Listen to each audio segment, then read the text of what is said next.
할렐루야. 여러분, 우리가 사는 이 세상 속에는 이해할 수 없는 일들이 참 많이 있습니다. 특히 사람들의 이기적인 욕심과 탐욕이 이 세상을 얼마나 힘들게 하는지 모릅니다. 그럼에도 우리가 사는 이 세상이 아직 살만한 세상이라고 믿고 또 그런 세상을 만들어 보겠노라고 결단하고 헌신해야만 하는 이유가 있습니다. 그것은 하나님께서 여전히 이 세상에 있는 수많은 사람들을 사랑하신다는 것을 믿기 때문입니다. 그리고 그 하나님께서 우리를 사랑하시는 이 세상의 고통과 아픔의 현장으로 보내셨음을 알기 때문입니다. 우리는 비록 미약하지만 그러나 하나님 안에서 승리할 것을 확신합니다. 할렐루야. 어제는 세월호 2주기가 되는 날이었습니다. 교회 입구에 플래카드 한 장을 걸었습니다. 성음교회는 세월호 2주기를 추모합니다. 유가족들에게 하나님의 공의와 위로가 임하시기를 기도합니다. 말 그대로입니다. 유가족들에게 하나님의 공의와 위로가 임하시기를 기도해야 됩니다. 이 일은 정치적인 일과는 전혀 상관이 없는 이야기입니다. 당시 대통령이 대국민 담화를 통해서 약속했던 그 선체 인양이 아직도 2년이 지났는데 이루어지지 않았습니다. 빨리 선체가 인양되길 바랍니다. 아직 돌아오지 못한 이들의 시신도 빨리 수습되어서 가족 품에 돌아오기를 바랍니다. 유가족들이 말하는 진실 규명이라는 것도 제대로 이루어지지 않았는데 조속히 진상이 규명되길 바랍니다. 그래서 다시는 이 땅에 이런 가슴 아픈 일이 일어나지 않기를 바랍니다. 우리 아이들의 아이들이 이런 어이없는 죽음에 내몰리는 일이 없기를 바랍니다. 이게 정치하고 무슨 상관이 있어요? 정치가들이 이걸 가지고 활용하고 또는 이용하기 때문에 그렇지. 거기에 우리가 휘둘려서는 안 돼요. 이런 모든 상처와 무책임과 분열의 현장에서 우리 그리스도인들이 해야 할 일이 무엇인가를 우리가 생각해 봐야 됩니다.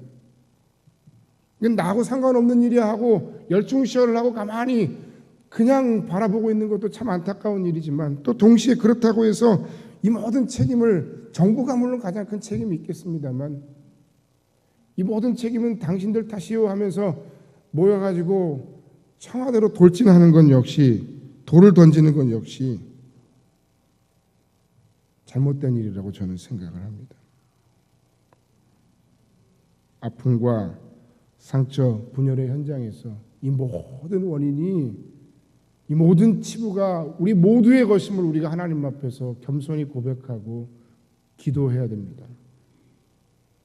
느헤미야 1장에서 멸망당한 유다의 상황을 친구 하나님으로부터 들었습니다. 너무너무 고통스럽고 가슴 아픈 이야기를 들었습니다.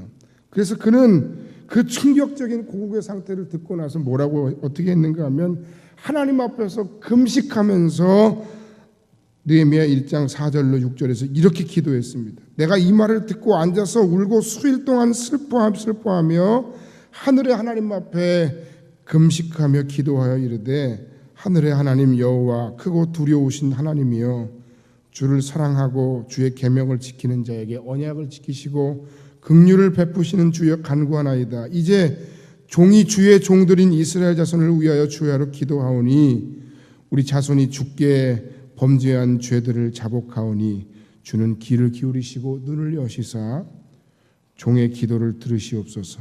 나와 내 아버지의 집이 범죄하여 주를 향하여 크게 악을 행하였나이다. 이 모든 국가적인 민족적인 슬픔과 아픔의 원인이 무엇이었느냐? 하나님의 백성 이스라엘이 하나님의 말씀에 순종하지 않았기 때문이라는 겁니다.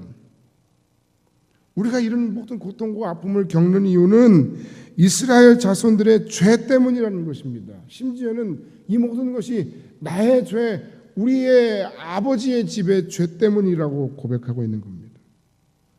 모든 상황과 문제를 누군가에게만 계속해서 떠넘기려고 하는 사람들이 있습니다. 당신 탓이라고, 내 탓은 아니고 누구 탓이라고 하면서 자꾸 그 문제의 본질을 호도하는 사람들이 있습니다.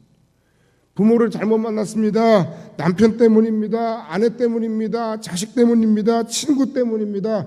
이렇게 남 탓하는 것, 그것이 바로 죄악이 가득한, 죄성이 가득한 우리들의 본 모습입니다. 세월호가 침몰되고 아직도 해결되지 않고 국론이 분열되고 있는 이것이 어떻게 여러분 탓이겠습니까? 하지만 우리는 크리스찬으로서 하나님 앞에 이렇게 기도해야 됩니다. 내 탓입니다. 나의 이기적인 마음 때문입니다. 나의 무관심 때문입니다. 주여, 세월호의 침몰은 이 나라 대한민국의 도덕성의 침몰이요, 한국교회의 이기적이고 개교회주의적이고 성장주의적이고 하나님보다 물질을 더 사랑해왔던 만모니즘의 침몰이요, 나만 잘 되면 되고 내 자식만 잘 되면 된다는 이기심의 침몰입니다. 슬픔과 충격 가운데 빠져있는 유가족과 그 주변의 사람들을 위로해 주시고 이 나라의 위정자들과 정치 지도자들에게 자신을 내려놓고 국민을 먼저 살피는 어버이 같은 마음을 회복시켜 주시옵소서. 이 일을 위해 나를 그리스도의 사랑과 기도의 사명자로 사용하여 주옵소서. 여러분, 이렇게 기도하시기를 바랍니다. 세월호뿐만 아니라 참 우리 주변에 어려운 일들, 힘든 일들이 많아요. 어저께 설교 준비하다가 어떻게 우연히 KBS 다큐멘터리 스페셜을 봤어요. 제목이 지옥고예요. 지옥고가 뭐야? 지옥고등학교란 뜻인가? 뭔가 지하방, 옥탑방, 고시원, 줄임말이 지옥고래요. 닭장 같은 공간에서 공부하고 일하고 열심히 살아가는 이 시대에 우리 청년들의 아픔이 있다는 겁니다. 부모보다 가난한 최초의 세대가 될 것이다. 이것이 우리 자녀들의 세대의 미래라는 겁니다.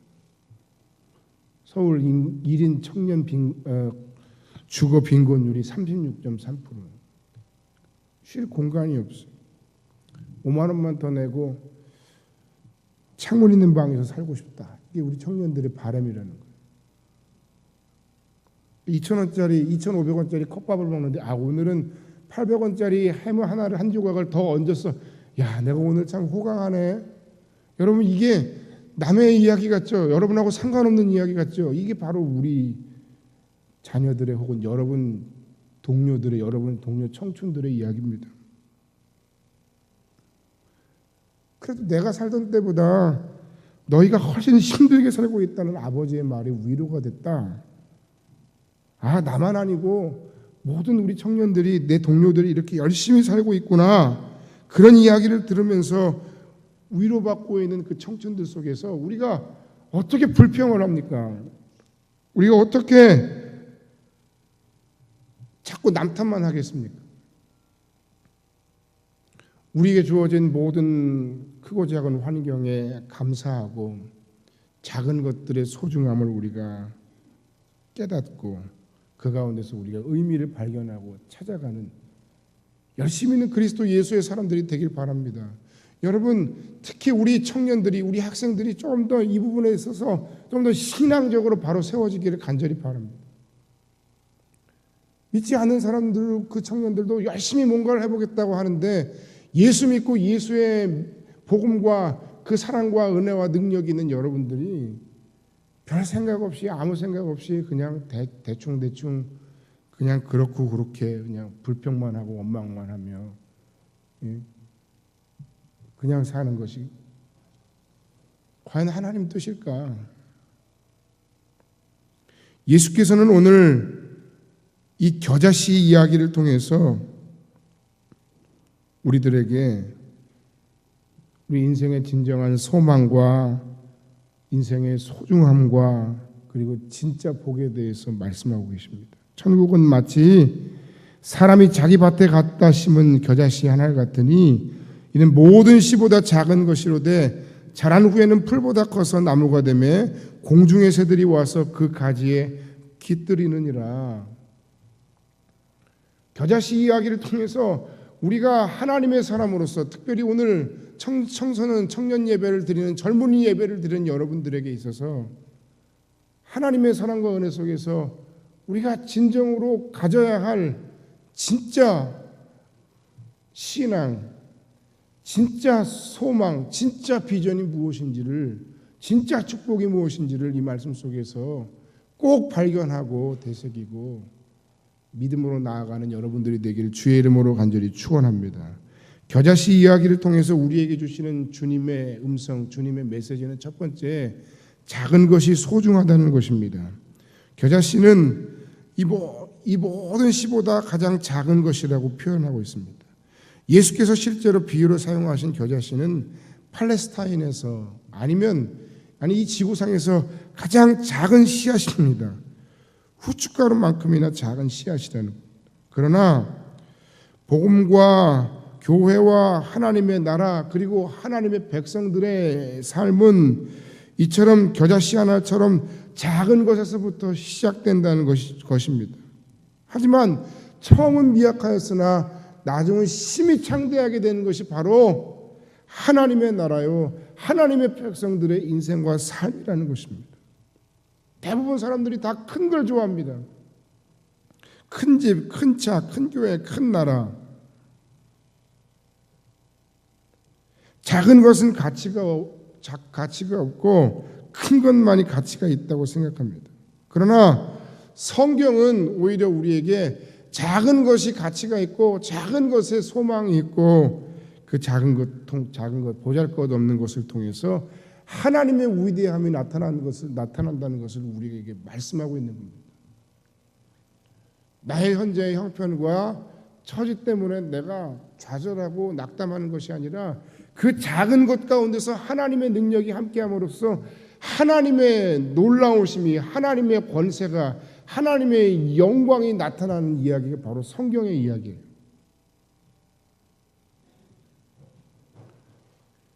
내게 주어진 작은 환경, 내게 주어진 지극히 작은 재능, 내게 주어진 지극히 작은 직분까지도 하나님 편에서 보면 정말 소중한 것이고 우리 편에서도 정말 그것을 소중하게 여길 수 있는 믿음의 눈이 필요하다는 것입니다. 누가복음 16장 10절에 가장 작은 일에 충실한 사람은 큰 일에도 충실하고 가장 작은 일에 불의한 사람은 큰 일에도 불의하다라고 말씀하고 있습니다. 또 우리가 잘 아는 마태복음 25장 40절 말씀에 너희가 여기 내 형제 중에서 지극히 작은 자에게 한 것이 곧 내게 큰 것이라. 주님, 저는 주님을 위해서 한 게 아무것도 없는데요. 주님께서 왜 저에게 내가 먹을 것이 없을 때 먹을 걸 줬고 내가 입을 것이 없을 때 입을 걸 줬고 내가 마실 것이 없을 때 마실 것을 줬다 그럽니까? 저는 주님을 위해서 한 게 아무것도 없습니다. 그때 주님의 말씀이 뭐예요? 지극히 작은 자 한 사람에게 한 것이 곧 내게 한 것이다. 하찮아 보이는 물 한 잔의 친절까지도 우리 주님을 기억하신다는 사실입니다. 미국 개척 역사에 유명한 일화가 있습니다. 영국에서 건너간 젊은 청교도 목사 한 사람이 미국 본토에 가서의 어떤 선교의 어떤 크나큰 꿈에 부풀어서 배를 타고 대서양을 건너갔어요. 근데 건너간 지 얼마 안 돼서 아주 심각한 폐병으로 당신은 1년을 더 살 수 없습니다 라는 진단을 받습니다. 내가 이렇게 죽고 마는가? 내가 뭔가 하나님을 위해서 뭔가 큰 일을 하고 싶었는데 그러면서 자기가 가지고 있는 것들을 다 정리를 해보니까 아주 조그만 땅과 그리고 책 300권이 있더라는 겁니다. 그래서 그 책 300권과 땅을 당시에 교수 1명에 학생 9명이 전부인 뉴타운이라고 하는 대학에 기증을 했습니다. 그리고 편지를 썼습니다. 나는 이 땅에 꿈을 안고 왔습니다. 좀 더 신학을 연구하고 싶었고 법률을 연구하고 싶었고 많은 학문을 연구하고 싶었고 그것을 많은 사람들에게 가르쳐주고 싶었습니다. 그러나 주님께서 나를 이렇게 부르십니다. 내가 이루지 못한 꿈이 후학들을 통해 이루어지기를 간절히 기대합니다 하면서 꿈을 다 이루지 못한 젊은 청교도 목사 한 사람이 기증한 300권의 책, 그 작은 대학이지만 그 이사회에서 그 300권을 우습게 여기지 않고 그것으로 기념 도서관을 만들고 학교의 이름을 이 목사님의 이름으로 바뀌었는데 그 이름이 뭐냐면 존 하버드입니다. 그 이름을 따서 하버드 대학으로 명칭을 바꿨어요. 여러분 알죠? 뭐 얘기 설명하면 안 알죠? 미국의 대통령이 7명이 그 가운데 배출됐습니다. 엄청나게 많은 노벨상 수상자들을 배출했습니다. 한 사람의 작은 씨앗됨이 놀라운 결실을 맺는 겁니다. 이 겨자씨 이야기를 통해서 주님께서 우리에게 말씀하시고자 하는 하나님 나라의 정체 그리고 하나님의 백성의 진정한 복이 있는 삶의 모습은 두 번째 생명력이 소망이라는 말씀을 하고 계신 겁니다. 이 작은 겨자씨가 자라나서 큰 나무가 되는 것의 핵심 포인트, 핵심 관건은 무엇이냐면 그것은 바로 생명력이라는 거예요. 씨앗은 크기가 중요한 것이 아니라 그 안에 살아 숨쉬기는 살아 움직이는 생명력이 있느냐 하는 겁니다. 내가 지금 현재 모습이 막 번지를 하고 남들보다 잘 나가는 것 같은 게 중요한 게 아니라 나의 현재 출발점의 모습이 문제가 아니라 내 안에 어떤 내 인생을 끌고 갈 수 있는 내 인생의 진짜 동력이 있느냐. 겨자씨의 중요한 것은 생명력입니다. 생명력은 뭔가 자라나게 한다는 겁니다. 자꾸 자라나게 한다는 겁니다. 이게 아까도 뭐 작은 것이 소중하다고 그랬는데 이게 우리 외형이 자꾸 자라나는 것 그것만 얘기하는 건 아니라는 걸 여러분이 알았으면 좋겠습니다. 현재 나의 볼품없고 보잘것없는 모든 상황과 환경들을 그러니까 문제 삼지 마시기 바랍니다. 큰 문제는 내 안에 예수님이라고 하는 예수의 진정한 복음의 생명력이 있느냐. 내 안에 예수님께서 이 세상을 바꾸시고 역사하시고 이 세상을 위대하게 만드셨던 그 예수님의 사랑의 생명력이 있느냐는 겁니다. 요한복음 13장 34절에서 뭐라고 말씀하셨습니까? 예수님께서 요한복음 13장 34절 말씀에 새 계명을 너희에게 주노니 너희가 서로 사랑하라. 내가 너희를 사랑한 것 같이 너희도 서로 사랑하라. 너희가 서로 사랑하면 이로써 모든 사람이 너희가 내 제자인 줄 알리라. 할렐루야. 예수 안에 있는 여러분들이 예수님의 사랑의 생명력이 풍성하기를 주님의 이름으로 간절히 축원합니다. 그 사랑의 생명력 때문에 내가 뭔가 미래를 준비할 수 있는 힘이 있고 그 사랑의 생명력을 인하여서 내가 뭔가 최선을 다해서 성실하게 살아갈 힘이 있다면 그것이 바로 위대한 삶이에요. 예수 그리스도를 통한 영혼 구원의 능력은 그 사랑의 생명력에 있는 거예요. 예수 그리스도를 통해서 이 세상이 뭔가 바뀌어질 수 있다고 생각하고 최선을 다해 노력하는 삶 역시 예수님의 그 사랑의 생명력 안에 있는 겁니다. 우리 교회가 감당하고 있는 모든 일들 외형적인 것만 커지지 않고 그 속에서 우리가 놓치지 말아야 할 중요한 부분들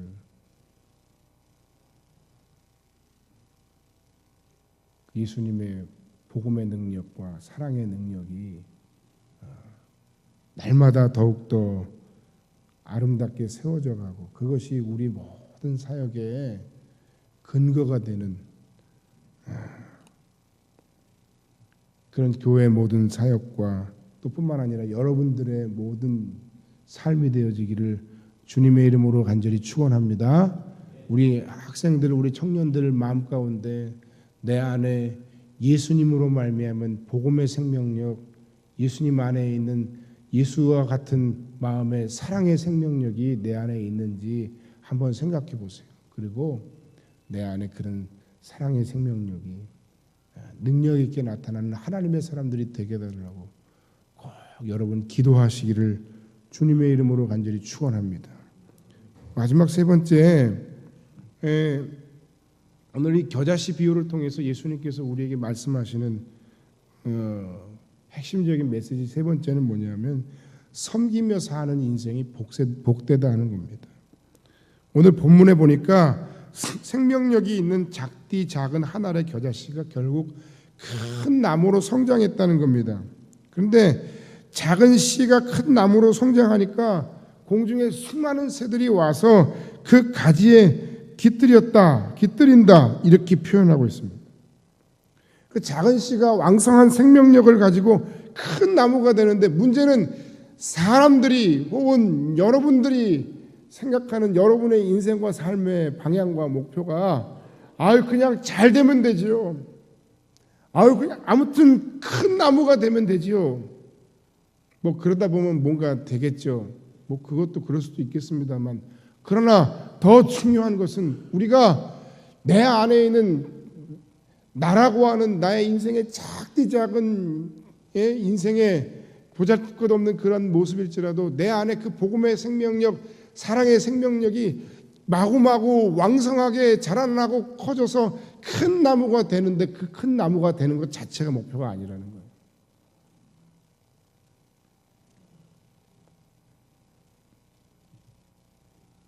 크게 되는 것 자체가 목표가 아니라는 겁니다.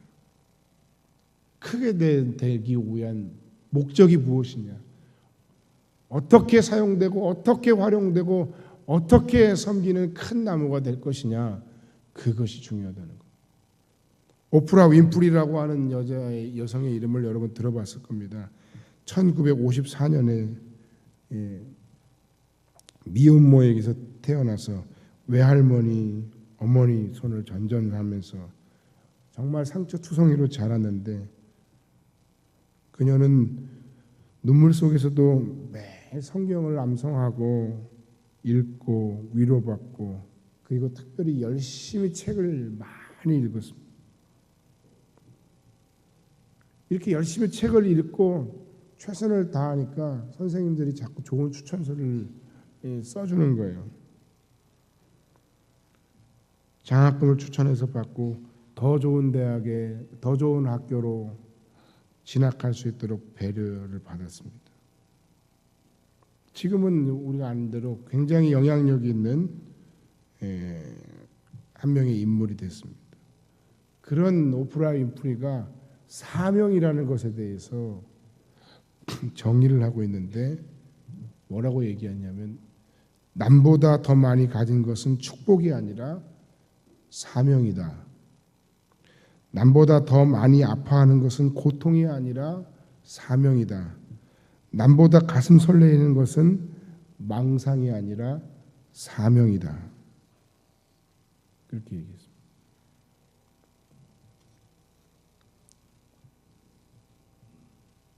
잘 되고 잘 살고 유명해지고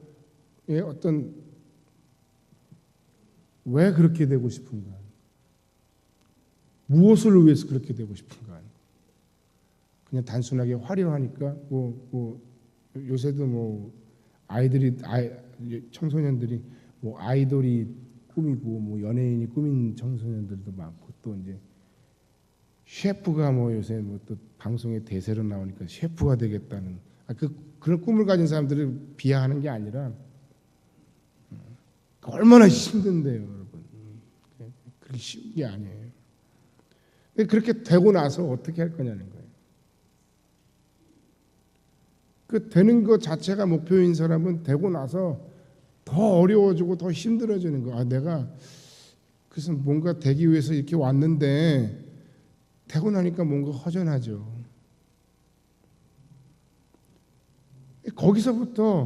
거기까지도 힘들지만 거기서부터 나는 어떤 하나님의 사람이 될 것인가 하는 것이 바로 우리들의 사명이라는 겁니다.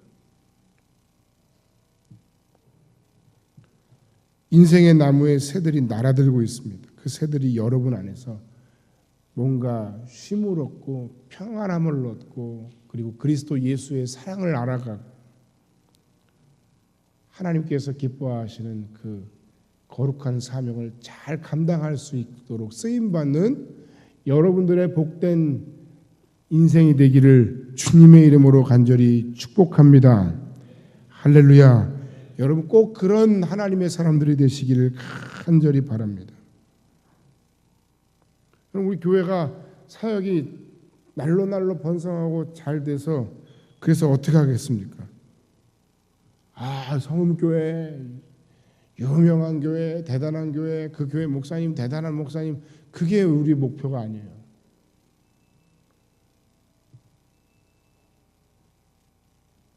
그럴 힘과 그럴 환경과 그럴 능력을 통해서 우리 주변의 이웃들에게 하나님의 사랑을 한껏 더 열심히 나눌 수 있는 그런 우리들이 되기를 간절히 바랍니다. 나의 형편과 처지는 지금 작은 씨와 같이 비록 보잘것없이 초라하지만 그러나 하나님과 동행하며 그분의 생명을 공급받음으로 우리 작은 씨앗과 같은 연약한 인생이 하나님 안에서 마침내 큰 나무로 성장할 것입니다. 많은 열매를 주렁주렁 맺히는 나무가 될 것입니다. 푸르르고 울창한 나무가 되기를 소원합니다. 그리고 여러분의 그런 모든 인생의 꿈들을 통해서 여러분의 나무를 통해서 지나가는 새들이 찾아오고 그 새들이 편히 쉬고 새 힘을 얻어 다시 제 길로 날아가는 그런 위대한 하나님의 사람, 위대한 하나님의 사명자들이 다 되시기를 주님의 이름으로 간절히 축원합니다. 결론의 말씀을 드리고 말씀을 마칩니다. 주어진 작은 것의 소중함을 발견하시길 바랍니다.